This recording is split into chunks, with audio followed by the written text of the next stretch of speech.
오늘 하나님 주시는 말씀 봅니다. 요한복음 3장 1절에서 15절까지 말씀입니다.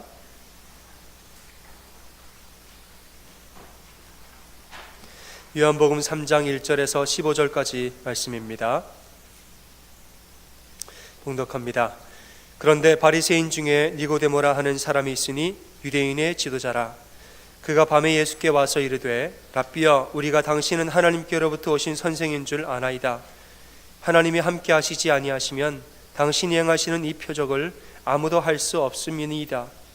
예수께서 대답하여 이르시되 진실로 진실로 내게 이르노니 사람이 거듭나지 아니하면 하나님의 나라를 볼 수 없느니라. 니고데모가 이르되 사람이 늙으면 어떻게 날 수 있사옵나이까? 두 번째 모태에 들어갔다가 날 수 있사옵나이까? 예수께서 대답하시되 진실로 진실로 내게 이르노니 사람이 물과 성령으로 나지 아니하면 하나님의 나라에 들어갈 수 없느니라. 육으로 난 것은 육이요 영으로 난 것은 영이니 내가 내게 거듭나야 하겠다 하는 말을 놀랍게 여기지 말라. 바람이 의미로 불매 내가 그 소리는 들어도 어디서 와서 어디로 가는지 알지 못하나니 성령으로 난 사람도 다 그러하니라. 니고데모가 대답하여 이르되 어찌 그러한 일이 있을 수 있나이까?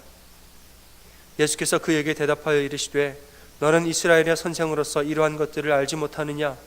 진실로 진실로 내게 이르노니 우리는 아는 것을 말하고 본 것을 증언하노라. 그러나 너희가 우리의 증언을 받지 아니하는도다. 내가 땅의 일을 말하여도 너희가 믿지 아니하거든 하물며 하늘의 일을 말하면 어떻게 믿겠느냐? 하늘에서 내려온 자 곧 인자 외에는 하늘에 올라간 자가 없느니라. 모세가 광야에서 뱀을 든 것 같이 인자도 들려야 하리니 이는 그를 믿는 자마다 영생을 얻게 하려 하심이니라. 아멘.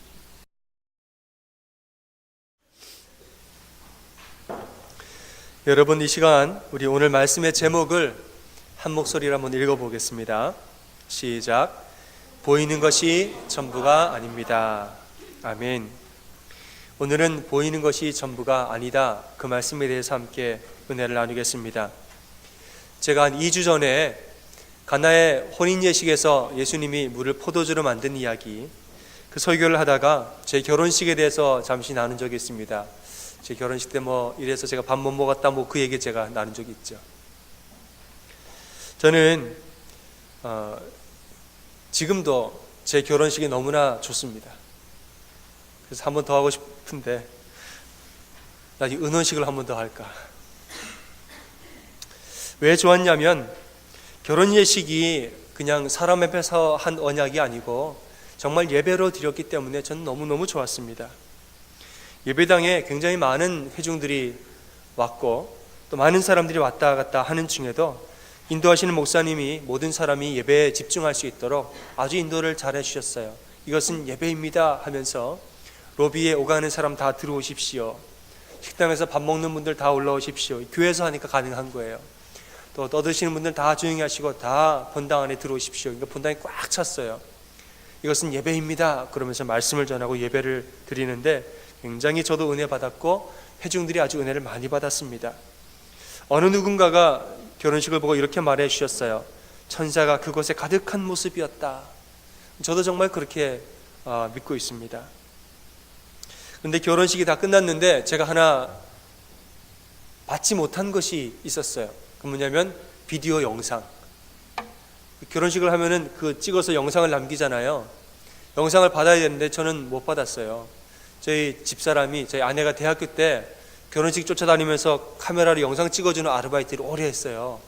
근데 정작 우리 결혼식에는 영상이 없어요. 왜냐하면 우리 청년 중에서 방송을 전공하는, 아주 방송을 잘하는, 영상 촬영을 아주 잘하는 전문가가 있었습니다. 그 친구가 감사하게도 다 그냥 촬영을 해줬어요. 감사한 일인데 그 다음에는 결혼식 끝났는데 한동안 영상을 안 주는 거예요. 뭐 이렇게 DVD나 CD로 만들어서 줘야 되는데 안 줘요. 그래서 좀 주겠지 하고 기다렸는데 또 그 친구 워낙 잘하는 친구라 내심 기대하고 기다렸는데 안 줘요. 이걸 어떻게 먼저 얘기를 해야 되나 말아야 되나 아주 고민을 많이 했는데 하여간 안 줬어요. 1년이 지났습니다. 1년이. 이제 그 교회를 사임하고 나가야 되는데 둘이 고민을 했어요. 우리가 이 교회를 사임하기 전에 CD는 바꾸고 나가자. 결혼식인데 일생에 한 번 있는데 할까 말까 하다가 논의하다가 제가 다른 마음이 들어서 제가 이렇게 얘기를 했습니다. 여보, 우리 말하지 말자. 결혼식 비디오 난 필요 없다. 왜냐하면 이미 내 마음속에, 이미 우리 마음속에 잊혀지지 않을 아름다운 기억이 있는데 뭐가 더 필요하냐? 우리는 당신도 그렇고 나도 그렇고 그 결혼식은 정말 우리끼리는 완벽한 결혼식이다. 너무너무 은혜롭고 평생 동안 우리가 그 은혜를 잊지 못할 것이다. 우리 스스로 그렇게 이미 생각하고 있는데 비디오는 봐서 뭐 하겠느냐? 오히려 그것이 우리의 은혜를 방해할 수도 있다. 그랬어요. 아니, 그래도 받는 것이 좋다 하지만 아니다. 나는 하나도 소용없다. 하나도 볼 필요도 없고 이미 내 안에 보이지 않아도 이미 우리 안에 아름다운 기억이 있기 때문에 난 그것이 더 소중하다. 그것을 오히려 깨트리는 것이 난 싫다. 그러고 말았어요. 그리고 지금까지도 우린 비디오가 없습니다. 다음에 은혼식 한번 찍으려고요. 여러분, 보이는 것이 전부가 아닙니다. 우리 눈에 보이는 것, 내 눈앞에 봐야 하는 것이 전부가 아닌 것이죠. 오늘 본문의 앞구절들을 보면은 앞에 있는 구절에 이렇게 말합니다. 6월절에 예수께서 예루살렘에 계시니 많은 사람이 그의 행하시는 표적을 보고 그의 이름을 믿었다 이랬습니다. 6월절에 예수님이 성전 정화 사건을 한번 크게 하시고 그 다음에 이제 사람들과 사역하는데 아주 표적을 많이 행하셨습니다. 그랬더니 사람들이 깜짝 놀라고 야, 어떻게 이런 일이 일어날 수 있는가 하고 예수를 믿었다는 거지요. 그런데 그 다음 구절에 또 이렇게 말하지요. 그러나 예수는 그의 몸을 그들에게 의탁하지 아니하셨으니 이는 친히 모든 사람을 아시기 때문이다 이랬습니다. 무슨 말입니까? 예수님이 놀라운 표적을 행하시니까 사람들이 저마다 집으로 막 모시고 싶어 했다는 거예요. 우리 집에 와서 좀 주무시면서 거하시면서 좀 더 보여주세요. 기도도 좀 해주시고 더 이렇게 했다는 건데 예수님이 그 사람들 집에 안 갔다는 거예요. 자기 몸을 그들에게 의탁하지 않았다는 거죠. 왜냐하면 그들이 뭘 원하는지 알고 있기 때문에. 그러나 그들이 원하는 것이 핵심이 아니기 때문에 그래서 안 갔다는 거예요. 그럼 무엇이 핵심입니까? 예수님이 하고자 하는 말씀의 핵심이 뭡니까? 오늘 말씀 본문에 나오지요. 어느 날 밤에 니고데모라 하는 자가 예수님을 찾아와서 또 표적 얘기를 꺼내요. 랍비여, 당신은 하나님께로부터 온 선생님이 확실합니다. 하나님이 함께하지 않고서 어떻게 그런 표적을 누가 행할 수 있겠습니까? 표적 얘기를 또 꺼내죠. 그랬더니 예수님 말씀하십니다. 사람이 거듭나지 아니하면 하나님 나라를 볼 수 없느니라. 이게 무슨 말인가요? 중요한 것은 표적이 아니고 하나님 나라라는 거예요. 하나님 나라. 그 뒤에도 하나님 나라 얘기를 또 하세요. 그러니까 우리 눈에 보이는 표적, 우리 손에 만져지는 그것보다 더 중요한 것은 하나님 나라를 아는 것이다. 그러기 위해서는 우리가 성령으로 거듭나야 된다, 이런 얘기인데, 여러분, 하나님 나라를 아는 것, 하나님의 나라, 추상적이죠. 간단하게 말하면 뭐냐? 하나님을 알아야 한다, 이 말입니다. 하나님이 누군지를 알아야 되고 그 하나님이 내 삶을 통치하게 해야 된다, 그 말이에요. 그게 바로 하나님 나라를 알라는 거예요. 사람들은 표적을 하나라도 더 보려고 예수님을 찾아오지만 니고데모도 어쩌면 그 밤에 찾아서 제일 먼저 꺼낸 얘기가 표적 얘기를 꺼냈어요. 하지만 예수님이 말씀하시고 싶었던 것은 하나님을 알라는 거예요. 하나님을. 내가 지금 얘기하는 핵심은 하나님을 알라는 거예요. 우리가 교회에 오는 이유는 무엇입니까? 눈에 보이는 표적을 위해서 우리가 교회에 오면 안 됩니다. 예수님도 표적을 행하셨지요. 교회에도 표적이 나타납니다. 병든 자가 치유되고 가난하고 어려운 자가 힘을 얻고 우리가 물질의 축복을 받고 건강의 축복을 받고 다 일어납니다. 또 우리가 그것이 당연히 우리 삶에 일어난 것은 마땅하고 그것이 하나님의 복인 줄 저는 정말 믿습니다. 그런데 그것이 목적이 되어서는 안 된다는 거예요. 여러분, 제가 지금이라도 기도하면 여러분의 감기가 다 나으실 줄 믿으십니까? 제가 지금 감기 걸리려고 그러는데 저를 먼저 제가 기도해야 될 것 같고, 여러분, 저는 믿습니다. 하나님이 저를 사용하시면 그 일이 일어납니다. 아멘. 그러나 하나님이 김대기 목사를 다른 방법으로 이용하시면 다른 방법으로 역사하시고, 하나님 저를 그렇게 사용하시면 그렇게 쓰시는 거예요. 그건 하나님이 하신 일이죠. 교회에서 그런 일이 일어납니다. 그러나 그것이 목적은 아닌 거지요. 예수님이 표적을 행하시는데 그 표적이 목적이 되기를 아주 두려워하셨어요. 병든 자를 고치고 죽은 자를 살리시는데 그 표적 자체가 사람들의 목적이 되는 것을 아주 피하시고 조심하셨다는 거지요. 눈에 보이는 것, 표적들은 믿음의 첫 단계입니다. 믿음의 첫 단계. 그 다음 단계는 뭐냐? 하나님 아버지 자체를 알고 싶어서 우리가 교회에 와야 되는 거지요. 누가복음 15장에 보면은 두 아들의 이야기가 나오죠. 집을 나간 탕자와 또 집을 안 나갔던 첫째 아들 이야기가 나옵니다. 그리고 그들을 사랑하는 아버지 이야기가 나오죠. 이 뒤의 이야기를 가만히 보면 이 두 아들은 가슴 아프게도 아버지를 몰라요. 두 아들은 그저 둘 다 저마다 눈에 보이는 것, 자기가 선호하는 것들만 찾아서 살고 있다가 아버지의 사랑을 진짜로 모르고 살았던 사람이에요. 둘째 아들은 우리가 잘 아는 탕자라고 말하는 그 사람은 어땠습니까? 당장 내 눈에 뭐가 보여야 되고 내 손에 쥐어줘야 된다는 거예요. 세월이 지나면 틀림없이 아버지의 유산이 너에게 올 것인데, 아버지의 유산의 상당 부분이 너에게 분명히 올 것인데 그거 못 믿겠다는 거죠. 지금 당장 내가 재미가 없는데 나중에 돈을 받았던들 뭐 하겠냐는 거예요. 지금 내가 돈이 없어서 마음대로 못 쓰는데 나중에 받아 뭐 하겠냐는 거예요. 내 손에 쥐어달라는 거죠. 나로 하여금 기쁘게 살게 해달라는 거예요. 그래서 유산을 가지고 먼 나라로 가서 그거 그냥 허랑방탕하게 다 써버리고 말았습니다. 지금 내 눈에 보이는 게 그것을 위해서 아버지를 이용하는 거예요.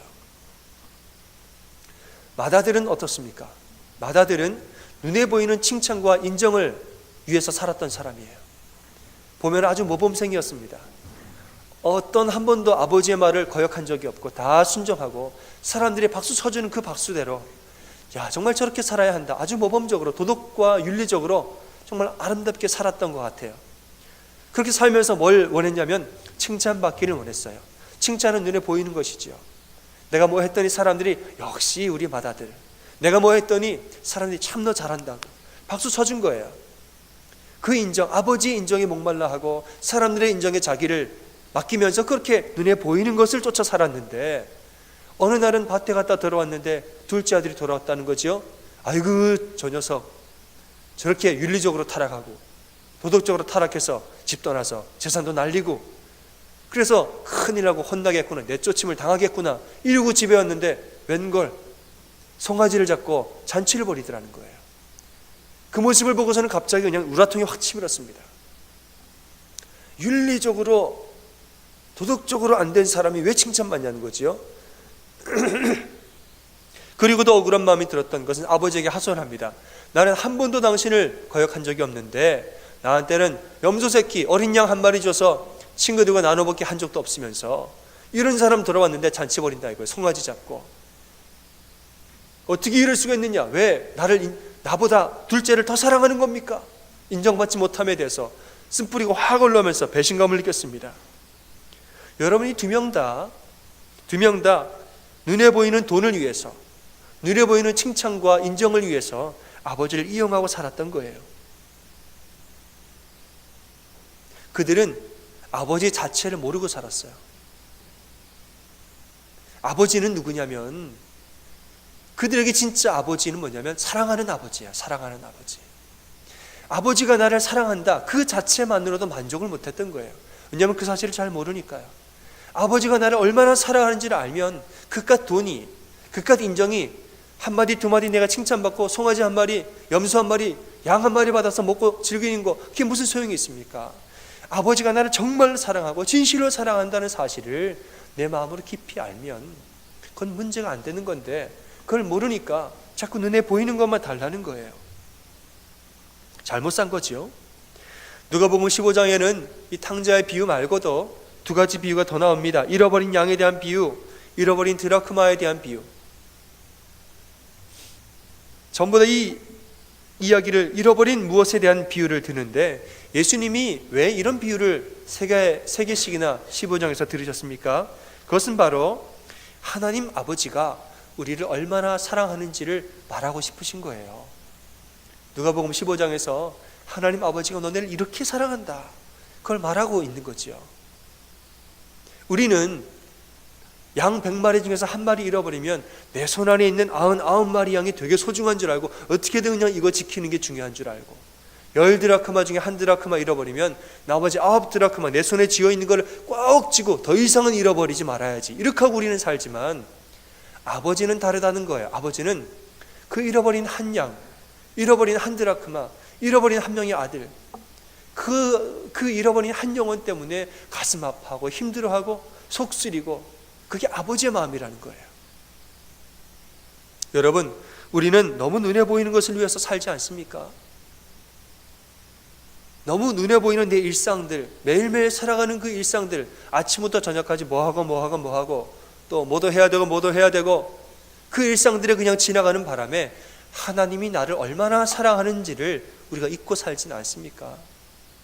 진짜 중요한 것은 뭐냐? 하나님이 나를 사랑하신다는 사실을 매일매일 깨닫고 사는 거예요. 아멘. 그것이 인생에서 더 중요하고, 내 손에 뭐 쥐고 사는 것보다, 내 눈앞에 있는 거, 보이는 것을 쫓아서 매일매일 바쁘게 사는 것보다 하나님이 나를 정말 사랑하신다, 내 인생 전반에 내 모든 영혼육을 하나님의 진실로 마음을 다해서 사랑하신다, 그 사실을 정말 믿는 것이 우리 인생에 훨씬 더 중요하다는 사실입니다. 니고데모가 처음에는 표적 때문에 예수님 찾아왔지만 예수님은 그에게 너 표적보다 하나님 아버지를 아는 것이 훨씬 더 중요한 거야, 이렇게 지금 말하고 있는 거예요. 여러분, 옆에 분들에게 그렇게 고백하겠습니다. 하나님이 당신을 사랑하십니다. 아멘. 이것은 예언입니다. 예언이란 것은 하나님의 말씀을 대언하는 것인데, 여러분이 지금 옆에 분들에게 하나님의 마음을 대언하신 거예요. 여러분, 하나님이 우리를 얼마나 사랑하는지 아십니까? 성경에서는 우리가 아직 죄인 되었을 때에도 우리를 위해서 돌아가셨다 그랬습니다. 이게 말이 쉽지, 우리가 아직도 죄인인데 사랑하는 것이 그렇게 간단한 일이 아닙니다. 생각해 보십시오. 여러분, 아무리 말해도 못 알아들어요. 이렇게 해야 돼, 저렇게, 너 그렇게 하면 안 되는 거야, 아무리 얘기를 해도 얘가 못 알아들어요. 뭔 말인지도 모르고 내가 뭐 잘못했냐는 거지요. 그게 바로 아직도 죄인 되었다는 거예요. 여러분, 자녀가 있는데 아무리 얘기해도 못 알아들어 보세요. 여러분, 사랑하는 사람이 있고 친구가, 가까운 누가 있는데 아무리 얘기해도 못 알아들어요. 내가 뭘 잘못했냐는 거예요. 그게 아직도 죄인 된 거예요. 그런데도 계속 사랑한대요. 이찬수 목사님의 책에 보면은 안톤 시나크가 쓴 수필이 하나 나옵니다. 우리를 슬프게 하는 것들, 그런 수필인데 그 중에 이런 대목을 책에 쓰셨어요. 제가 읽어보겠습니다. 숱한 세월이 흐른 후에 문득 발견된 돌아가신 아버지의 편지. 편지에는 이런 글이 쓰여 있었다. 사랑하는 아들아, 내 소행들로 인해 나는 얼마나 많은 밤을 잠 못 이루며 지새웠는지 모른다. 이랬어요. 대체 나의 소행이란 무엇이었던가? 하나의 치기 어린 장난, 아니면 거짓말, 아니면 연애 사건이었을까? 이제는 그 숱한 허물들도 기억에서 사라지고 없는데 그때 아버지는 그로 인해 가슴을 태우셨던 것이다. 이런 수필이 있다는 거지요. 여러분, 맞습니다. 자녀들은요, 자기가 한 일이 뭔지를 몰라요. 내가 뭘 했다고 그러지? 그러는데 부모님은 그 작은 일에도 밤잠을 설치면서 고민하고 기도하는 거예요. 자녀는 뭐 하나 잘못해놓고 엄마한테 아빠한테 한번 야단맞고, 아이고 야단 맞았다, 그래 빨리 자야지. 야단 맞으면서도 5분 남았다. 보통 아버지는 10분 야단 치시는데 3분 남았다. 그 생각하면서 야단을 맞는 거예요. 그리고 탁 야단 끝나면은 집 와서 그냥 두 다리 뻗고 자요. 그런데 자녀는 생각하기에 아유 뭐 이런 일 가지고 그러시나, 우리 또래는 다 그렇게 하는 거지, 아무 일도 아니라고 생각하지만 부모는 그 일 때문에 밤잠을 설쳐요. 우리 아이가 지금 이렇게 어린데 벌써 그러면 어떡하나, 앞으로 어떻게 살아갈까, 앞으로 뭐가 될 것인가, 앞으로 그가 어떤 사람으로 자라날 것인가, 너무너무 마음 졸이고 너무너무 마음이 아프고 걱정되고, 그래서 기도하고 엄마 아빠 서로 계속 이야기하고 자녀에 대해서 밤새도록 여러분 그렇게 하고 있는 거예요. 나중에 시간이 지나고 나면요, 부모 스스로도 보기에 아이고 여보 우리가 정말 별것도 아닌데 괜히 그랬어, 부모님 스스로도 그럴 때가 많지만, 근데 그때는 어쨌든 자녀 때문에 밤잠을 못 자고 기도했던 거예요. 여러분 왜 그렇습니까? 사랑하니까 그러는 거예요. 사랑하니까. 내가 자녀를 너무너무 사랑하니까 그런 거예요. 우리는 참 많은 죄를 짓고 살지요. 우리가 비록 주의 보혈로 의인이 되었지만 우리는 여전히 마틴 루터의 표현에 의하면 의인이면서 동시에 죄인인 상태로 살아가고 있습니다. 그러니까 자꾸 우리가 눈에 보이는 것을 쫓아서 살고 있어요. 아버지 앞에 가서도 자꾸 눈에 보이는 것만 달라는 거예요. 하나님 이거 해주시고 저거 해주시고, 탕자처럼 재물을 조르고 마다들처럼 윤리와 도덕을 우리가 조르고 그렇게 조르고 살아요. 그런데 정작 우리가 아버지의 사랑을 모르고 살아요.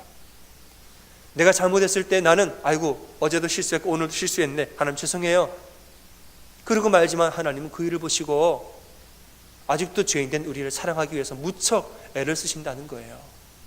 나를 얼마나 사랑하는지 하나님의 사랑은 우리가 모르고 살아요. 제가 예전에 전도사 시절에 찬양 인도를 아주 많이 했습니다. 워낙 찬양 인도를 일주일에 몇 번씩을 제가 해가지고 찬양만 하는 게 아니라 연습도 하고 그러잖아요. 그러니까 아주 오래 기타를 치고 하는데 제가 이 손가락이 잘린 줄 알았어요. 하도 끝이 이렇게 딱 잘려져 있어가지고 굳은 살에 다 베겨가지고 지문이 없어졌어요. 지금은 지문이 다시 살아났습니다. 인간의 몸은 위대합니다. 굳은 살이 다시 부드럽게 변하더니 지문이 살아났어요. 찬양인들 꽤 많이 수련회도 불려가고 초청도 받고 했는데 아주 가끔 정말 단위에 서기 싫을 때가 있었어요. 아주 가끔 정말 그 자리에 올라가기가 두렵고 싫을 때가 있었습니다. 왜냐하면 저도 죄를 짓고 살기 때문에 그래요. 저도 영성생활이 엉망일 때가 있었고 저도 마음대로 살다가 그런데 이제 찬양 인도할 시간이 다가오는 거지요. 다가오는데 그 앞에서 찬양 인도를 해야 되는데 자신이 없는 거지요. 내가 지금 이렇게 살아놓고 어떻게 찬양을 인도하나. 예배 시간이 다가오는데 차라리 그냥 도망가 버리고 싶을 때도 있었습니다. 그런데 어떻게 합니까? 그래도 가야지요. 시간이면 누가 해요? 내키지 않는 마음으로 교회 가서 다른 때보다 좀 더 일찍 가죠. 일찍 가서 본당 앞에 앉아요. 그리고 기도해요. 정말 내키지 않는 마음으로. 그러나 해야 되니까, 일을 해야 되니까 그 일이라고 그때는 생각이 되는 거죠.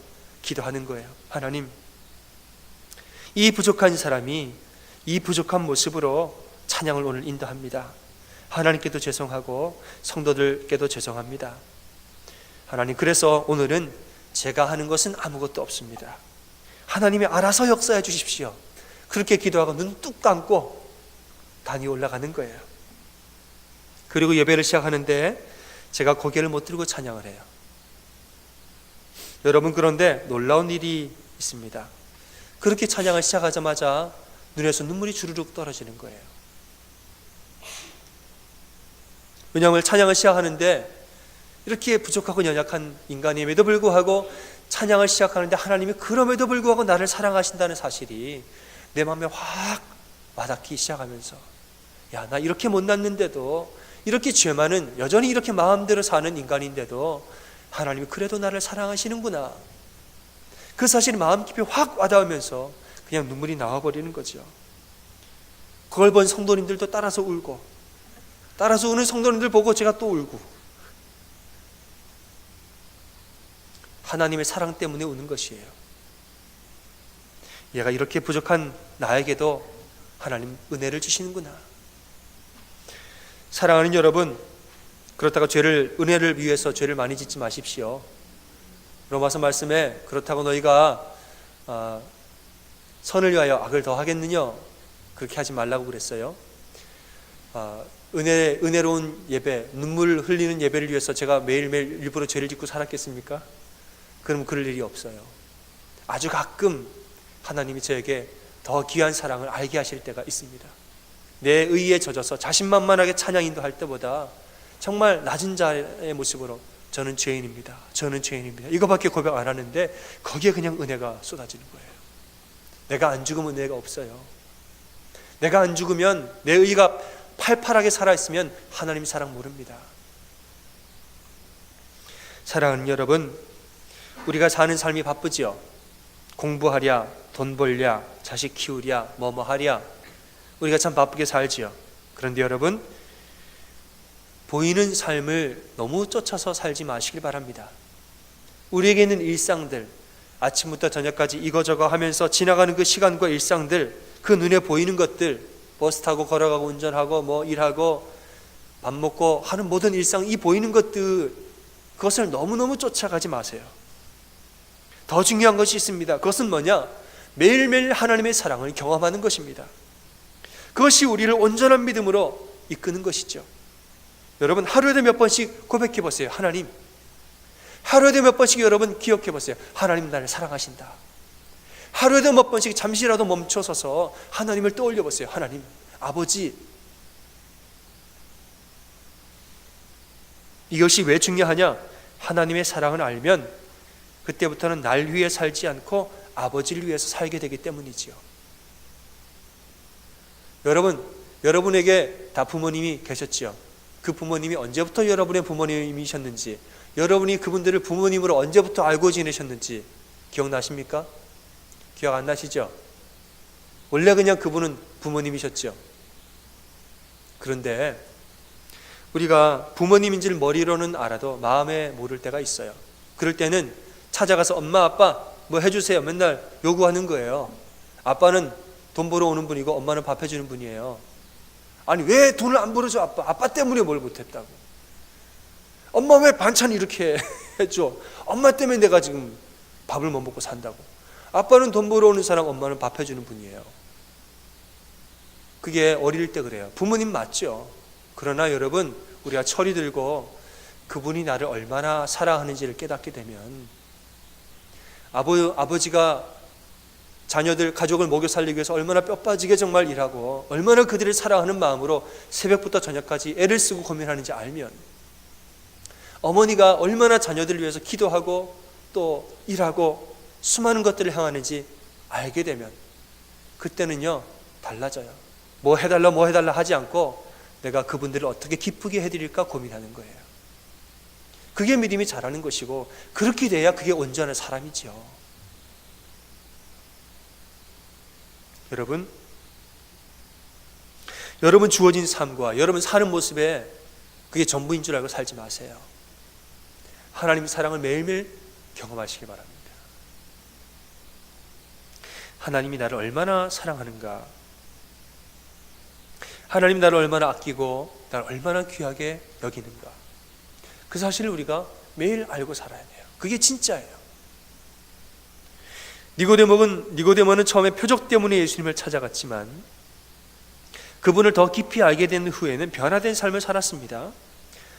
처음에 예수님 만날 때는 밤이었습니다. 왜냐하면 밤중에 찾아간 거예요. 근데 그 이유가 있어요. 니고데모는 산헤드린 공의회 의원이었습니다. 산헤드린이 뭐냐? 온 유대인 중에서 최고 의결 기관이었어요. 거기 71명의 의원이 있는데 그 위에는 아무도 없어요.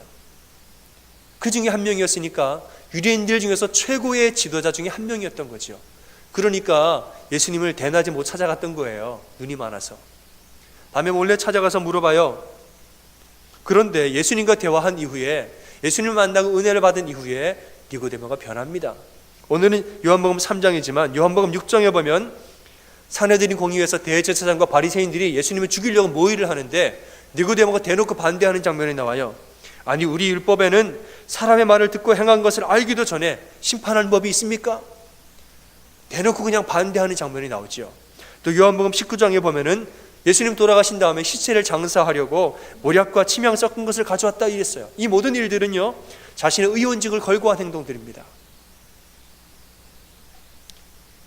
하나님을 알고 표적과 이사 때문이 아니고 하나님 때문에, 아버지 때문에, 예수님 그 자체 때문에 내가 삶의 의미를 찾고 그 의미를 알게 되면 그 이후에는 내 삶이 달라지고 그를 위해서 살게 되는 것입니다. 사랑하는 여러분, 아무리 바빠도 하나님의 사랑을 잊지 마시길 바랍니다. 아무리 내가 지금 죄 가운데 있다 할지라도, 아무리 내가 하나님을 멀리 떠난 것처럼, 은혜가 없이 내가 살아가는 것처럼 내가 느껴진다 할지라도, 그래도 하나님은 나를 사랑하신다, 이 사실을 잊지 마시길 바랍니다. 오늘 성가대 찬양 전 너무 좋았어요. 그래도 하나님 나를 사랑하신대요. 내가 죄가 많아도 그래도 나를 사랑하신다는 거예요. 설교 주제는 어떻게 이렇게 만든지 몰라요. 여러분, 요즘에 우리 교회에 기적이 일어나고 있습니다. 설교를 하는데 여기저기서 설교 주제를 맞는 게 얼마나 많은지 몰라요. 지난 금요일 날에 청년부 공과 공부하는데도 또 그랬어요. 제가 지난주에 설교한 내용 있잖아요. 우리가 하나님의 성전이다. 뭐 그런 내용이 또 제가 찬양했던 찬양에 가서 이게 공과 공부하는데 두 가지씩이나 똑같이 그대로 나와버렸어요. 하나님 놀라운 역사예요. 제가 미리 말씀드리지만 이따가 또 보실 겁니다. 일부 예배 때 보니까 하나님 오늘 또 은혜를 주셨어요. 우리 서로 한마음 되는 은혜를 주셨는데 이따가 알게 되실 것입니다. 여러분, 우리가 어떤 고난 가운데 있다 할지라도 하나님이 나를 지극히 사랑하신다. 하나님이 내 영혼을 너무너무 사랑하고 아끼신다. 이 사실을 기억하시길 바랍니다. 그래서 하루에도 몇 번씩 고백하세요. 하나님 나를 사랑하신다. 하루에도 몇 번씩 고백하세요. 하나님 나를 사랑하시죠? 하루에도 몇 번씩 여러분 고백하세요. 하나님을 떠올리세요. 하나님 아버지, 하나님의 이름을 부르세요. 너무 바쁘게 살지 마세요. 바쁘게 사는 건 좋지만 그게 전부이라고는 생각하지 마세요. 하나님을 찾는 것이 핵심이에요. 그렇게 하나님의 사랑 가운데 하나님을 찾으며 이 한 주를 사는 여러분의 삶이 되시기를 주의 이름으로 축원합니다. 아멘. 시간 우리 옆에 분들에게 고백하고 찬양합니다. 보이는 게 전부가 아닙니다. 하나님을 바라봅시다. 이렇게 서로 고백하겠습니다.